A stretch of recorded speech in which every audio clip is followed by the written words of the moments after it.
अस्सलाम वालेकुम वरहमतुल्लाहि वबरकातुहू। Welcome to Iqra first boys college student. आज वीडियो लेक्चर्स के अंदर हम chapter 2 support and movement zoology portion के एमसीक्यूज़ को डिस्कस करेंगे और ये हमारे पास पेपर्स के एमसीक्यूज़ हैं। तो सबसे पहले फर्स्ट एमसीक्यूज़ की तरफ स्टूडेंट्स अगर नज़र डालें तो इसके अंदर आप ये देख रहे हैं कि joint move freely with reduce friction due to. आप देखते हैं कि जैसे नी जॉइंट हो गया, एल्बो जॉइंट हो गया, शोल्डर जॉइंट हो गया, तो आप ये देखते हैं कि किस तरह आसानी से ये जो जॉइंट्स जो आसानी से मूव कर जाते हैं बगैर फ्रिक्शंस के। फ्रिक्शंस तो आपको पता है कि एक तरह से अपोजिट फोर्स लगे किसी भी रिएक्शंस के अंदर जो फोर्स खिलाती है वो फ्रिक्शन खिलाती है। तो वो किस फ्लूइड की वजह से ये फ्रिक्शन रिड्यूस हो जाता है बिटवीन टू बोन्स, क्योंकि आपको पता है जॉइंट्स का मतलब क्या होता है। जब दो बोन्स एक जगह पर मीट करते हैं तो उसे हम क्या कहते हैं, जॉइंट्स कहते हैं। अब ये फ्रिक्शन जो ख़त्म हो रही है जॉइंट्स के अंदर वो किस फ्लूइड की वजह से होती है? सिलोमिक फ्लूइड की वजह से होती है, सेरिब्रोस्पाइनल फ्लूइड की वजह से होती है, साइनोवियल फ्लूइड की वजह से होती है, लिम्फ की वजह से होती है। तो ऑप्शंस के अंदर आपने बायोलॉजिकल टर्म्स की अगर नोआ होगी तो आसानी से आप बता सकते हैं कि इसके अंदर कौन सा फ्लूइड यूज़ होता है जॉइंट्स के अंदर जो ताकि उसकी फ्रिक्शन को रिड्यूस करे। अब लिम्फ का तो वास्ता है ही नहीं, क्योंकि लिम्फ तो एक तरह से एक वैसल्स होती हैं, लिम्फ नोड्स होती हैं जिसका काम इम्यून सिस्टम को कंट्रोल करना होता है। तो डी ऑप्शन तो किसी सूरत में नहीं हो सकता। सीलोमिक फ्लूइड, तो सीलोमिक फ्लूइड आप जानते हैं कि सीलोम्स के अंदर होता है। सीलोम्स क्या, एक कैविटी होती है, गैस्ट्रोवैस्कुलर कैविटी हो या कोई भी कैविटी हो, कैविटी के अंदर जो फ्लूइड होता है उसे हम क्या कहते हैं, सीलोमिक फ्लूइड कहते हैं। सेरिब्रोस्पाइनल फ्लूइड, सेरिब्रो से आप ये जो प्रीफिक्स सेरिब, तो इसका मतलब इसका ताल्लुक ब्रेन से है और स्पाइनल का मतलब स्पाइनल कॉर्ड से है। तो वर्टिबल कॉलम्स के अंदर वर्टिबल कॉलम्स के अंदर जो फ्लूइड एग्जिस्ट करता है वो क्या होता है, सेरिब्रोस्पाइनल फ्लूइड होता है। तो ये तो याद रख लें कि आपके ये तीन ऑप्शन जो आपको नजर आ रहे हैं, coelomic fluid, cerebrospinal fluid, lymph तो किसी सूरत में नहीं हो सकते। तो लास्ट हमारे पास साइनोवल फ्लूइड है और synovial fluid is responsible to reduce the friction between joints. और कौन से joint? Knee joint, shoulder joints, hip joints. ठीक है, इसके अंदर हम क्या कौन से फ्लूइड यूज होते हैं? साइनोवल फ्लूइड जो है वो यूज होता है और इसके अंदर एग्जिस्ट करता है, जिसकी वजह से जॉइंट्स के अंदर फ्रिक्शन रिड्यूस हो जाती है। तो राइट आंसर क्या हो जाएगा स्टूडेंट? Synovial fluid.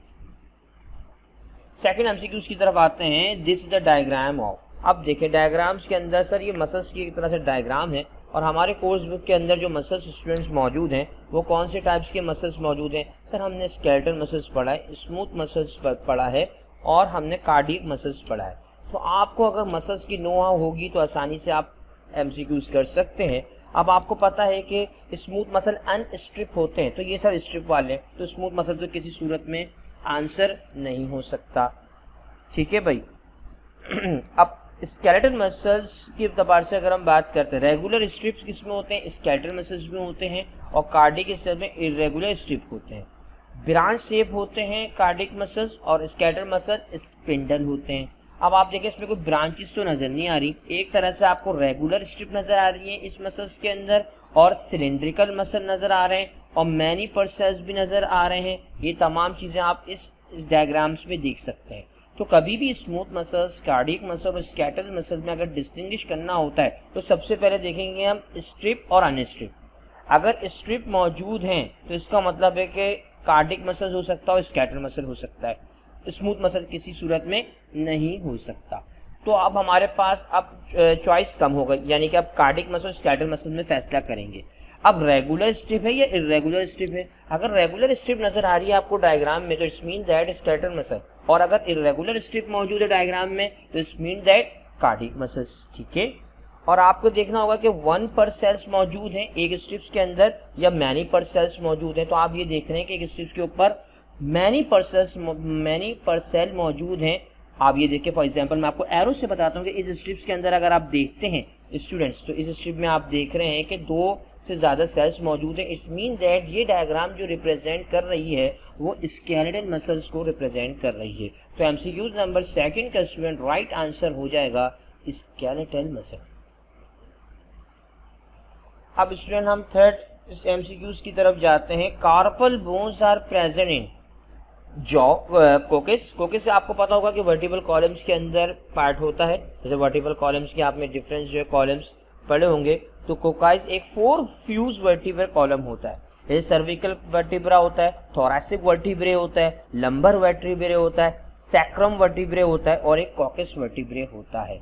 तो आपको जहन में रखना होगा कि कॉकस जो है वो कौन सी बोन्स में होता है, वर्टिब्रल्स जो है कॉलम्स के अंदर मौजूद होता है।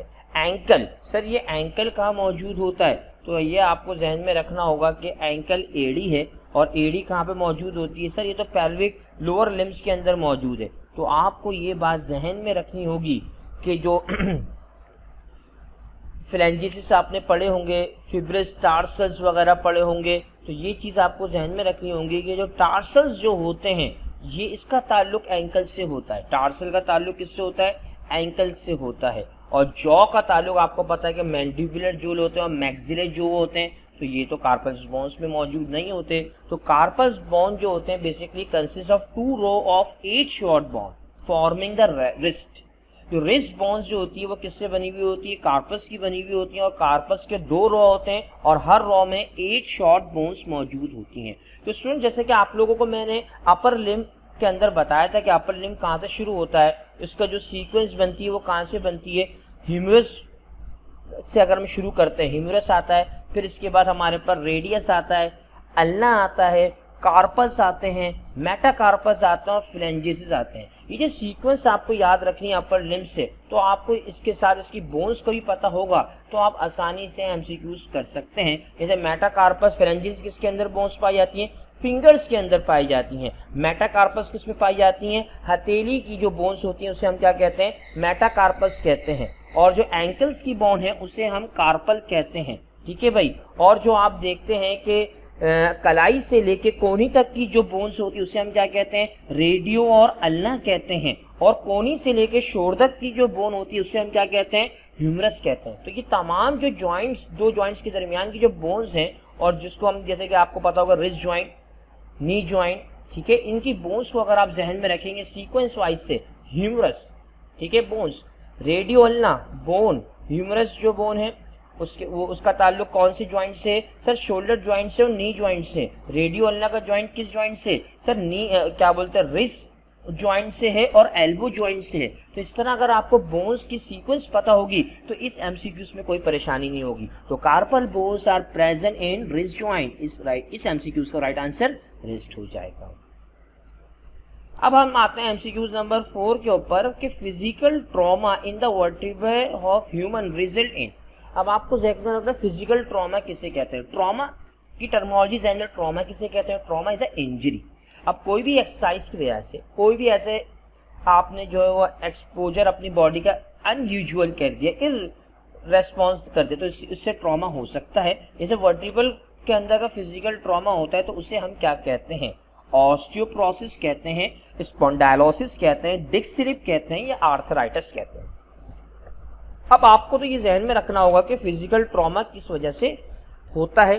तो फिजिकल आर्थराइटिस, सर स्पॉन्डाइलिसिस का मतलब क्या होता है, स्पॉन्डाइलिसिस का मतलब क्या होता है कि सर्विकल डिजनरेशन हो जाए, डिस्क के अंदर एजिंग आ जाए, इम्ब्यूरिटी फ्यूजन हो जाए वर्टिब्रल जॉइंट की, उससे हम स्पॉन्डाइलिसिस कहते हैं।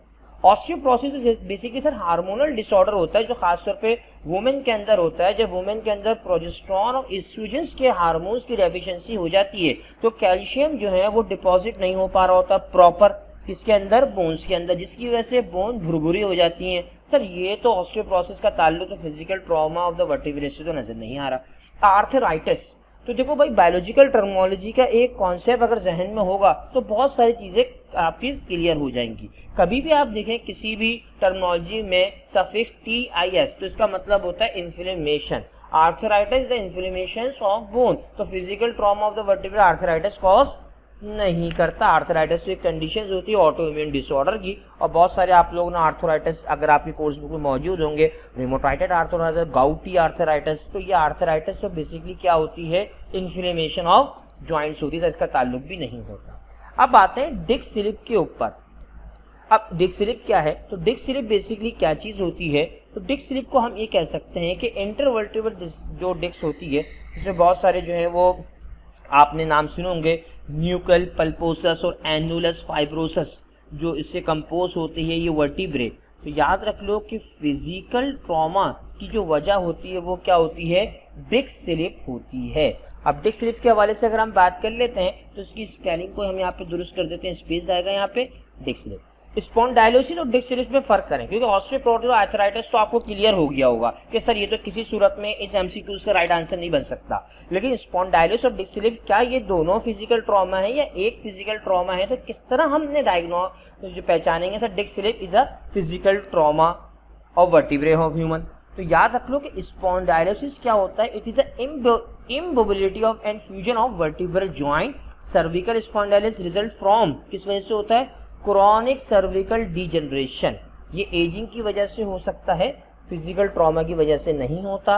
कभी भी अगर सर्विकल डिजनरेशन हो जाए सर्वाइकल, आपको पता है कि वर्टिब्रल कॉलम्स के आप लोगों ने जहन में रखे होंगे कि सर्वाइकल वर्टिब्रे पहले फर्स्ट जो 7 वर्टिब्रे होते हैं उसे हम सर्वाइकल कहते हैं। इसके अंदर आपने अक्सर पेशेंट को भी देखा होगा कि वो गर्दन के ऊपर एक तरह से फ्रेम पहने हुए होते हैं, तो वो कौन सी डिजीज में सर्वाइव कर रहे होते हैं? स्पॉन्डाइलोसिस में।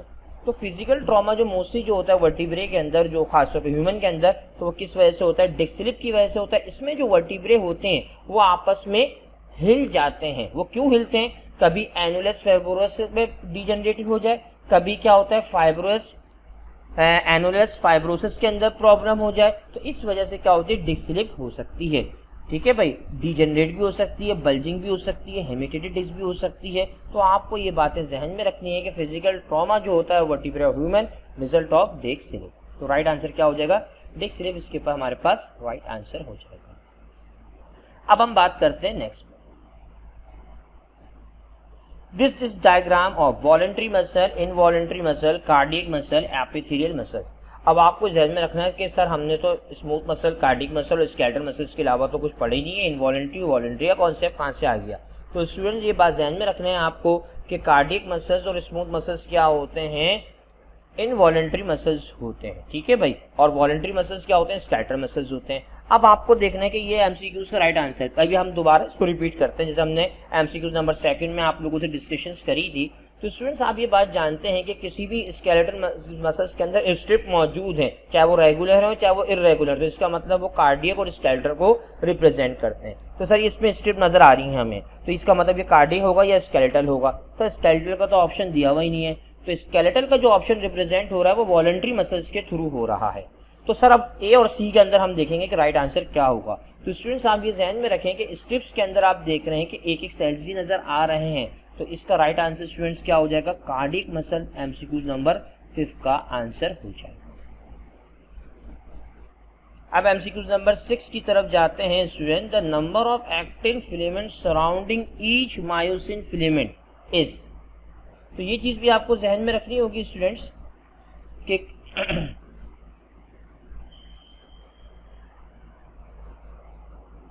कि number of actin filament surrounding each myosin filament कितने होते हैं? एक्टिन और मायोसिन एक तरह से प्रोटीन्स प्रोटीन होती हैं, फाइब्रोथिन लाइक प्रोटीन स्ट्रक्चर्स हैं जो कि सार्को मेयर्स के अंदर पाई जाती हैं और मसल्स की कॉन्ट्रैक्शंस में यूज होते हैं एक्टिन और मायोसिन। आपको पता है कि मायोसिन जो होती है, जो इसकी पोजीशन स्टैग्नेंट होती है, यानी कि इमोबाइल होती है, और एक्टिन जो है मोबाइल शो करता है। तो ये जहन में रखेंगे कि ईच एक्टिन जो कंसिस्ट करता है वो कितने मायोसिन से करता है। तो ये चीज़ आपको इस तरह याद रहेगी जब आप लोग अपनी बुक की डायग्राम, मैं आपकी बुक से भी साथ साथ अगर आप बुक के साथ साथ अगर पढ़ेंगे ये टॉपिक को आसानी से बात को समझ पाएंगे, वरना फिर प्रॉब्लम रहेगी। आपको पता होना चाहिए कि सर बुक को भी रीड करने से ही बहुत सारे एमसीक्यूज हमारे क्लियर हो जाते हैं। तो आपको देखेंगे वर्कबुक आपके सिंटेक्स बुक पेज नंबर 44 के ऊपर आप देखेंगे कि each myosin filament is surrounded by 6 thin filament. तो आपको पता है कि थिन फिलामेंट कौन से होते हैं? एक्टिन होते हैं। तो number of actin filament surrounding each myosin filament is 6। या आप लोगों ने जो मसल्स कॉन्ट्रैक्शंस पढ़ी होगी जिसमें क्रॉस ब्रिज वगैरह को आपने ध्यान में रखा होगा, तो ये चीज़ वहाँ पे आपको जब डायग्राम भी बनाई होगी तो 6 एक्टिन होते हैं अराउंड एक मायोसिन के। तो एमसीक्यूज नंबर 6 का आंसर 6 हो जाएगा। The locomotory organ of snail is. Sir वही वाली बात होगी जो प्रीवियस लेक्चर्स में हमने जब एक्टिविटी सेल्स ऑफ ऑर्गेनिज्म देखा था। अब हम बात करते हैं कि ऑर्गेनिजम्स के लोकोमोटरी ऑर्गन कौन से? सीटे पहला ऑप्शन, पैरापोडिया दूसरा ऑप्शन, फुट और फ्लैजेला।